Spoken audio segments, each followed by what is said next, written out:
Adik saya, dia dulu Muslim, waktu saya jadi Kristen dia marah saudara. Ya, dia juga waktu itu sempat ngomong, saya bunuh kalau ketemu kamu.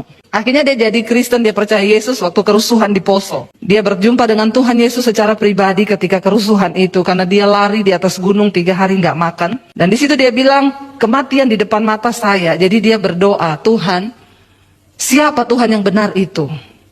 Tunjukkan kepada saya. Dan akhirnya di tengah orang bunuh Tuhan bilang sama dia, waktu itu dia dengar satu suara yang berkata, kamu turun dari atas gunung ini dan kamu akan mengenal siapa Tuhan yang benar. Dia turun, saudara, orang lagi dibantai. Dia datang di tengah mereka tapi nggak ada satu orang pun yang lihat dia. Dia makan di tengah mereka tapi nggak ada satu pun yang mengenali dia. Akhirnya ya disitulah pengalaman pribadi demi pengalaman pribadi dia alami. Ketika itu akhirnya dia bisa pulang ke desa, istrinya itu bidan di desa, istrinya sudah gila karena dengar adik saya sudah dibunuh. Dengarnya adik saya sudah mati di tengah kerusuhan. Istrinya gila, lalu di satu sore, bayangkan adik saya bilang dia tidur tengah malam, tiba-tiba rasa ada orang di atasnya dia buka mata, istrinya udah pegang pisau mau tikar. Tiba-tiba depresi karena dengar suaminya mati kan. Baru mengalami begitu di Poso, pulang lihat istri gila itu tekanannya kayak apa saudara. Tapi tiba-tiba satu sore ada pendeta lewat, dia bilang, ada orang sakit di rumah ini. Adik saya bilang, ada pak, istri saya. Kalau kamu percaya Yesus sanggup menyembuhkan, saya akan berdoa. Kamu percaya nggak Yesus sanggup menyembuhkan? Adik saya bilang, saya nggak ada pilihan. Ya pokoknya kalau siapa yang bisa menyembuhkan, ya udah saya percaya. Jadi dia jawab, percaya pak. Waktu itu ada banyak orang tetangga-tetangga di situ nonton istrinya gila karena nggak ada tontonan di desa, jadi orang gila ditonton. Nggak ada bioskop kan, belum ada di sana XX1. Jadi kalau ada orang XX, itu ditonton saudara. Jadi di tengah itu semua orang Kristen tetangganya situ, pendetanya bilang kita akan berdoa.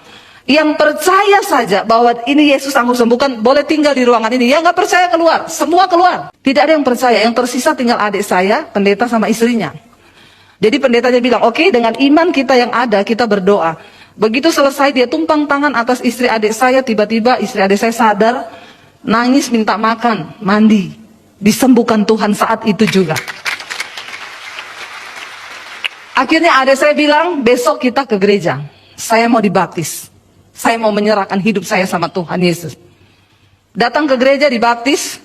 Adik saya itu badannya tatoan saudara. Dulu duduknya di terminal, berantem. Kalau berantem bawa parang, pokoknya segala macam lah dia lakukan. Tapi ketika dia dibaptis, dia bilang, Deb, begitu masuk baptisan keluar, rokok berhenti, minum berhenti, mabok berhenti, judi berhenti, semua berhenti. Tuhan ubahkan dia saat itu juga. Lalu dia mulai bersaksi saudara kepada teman-temannya. Dia bersaksi tentang Yesus kepada teman-teman yang Kristen yang dulu ngajak dia mabok. Jadi ternyata kita ini harus menginjil bukan cuma kepada orang yang belum kenal Yesus. Orang Kristen sendiri banyak yang perlu diinjili. Lalu akhirnya adik saya menerima Tuhan Yesus. Nah dia bersaksi satu kali dia itu kehabisan beras.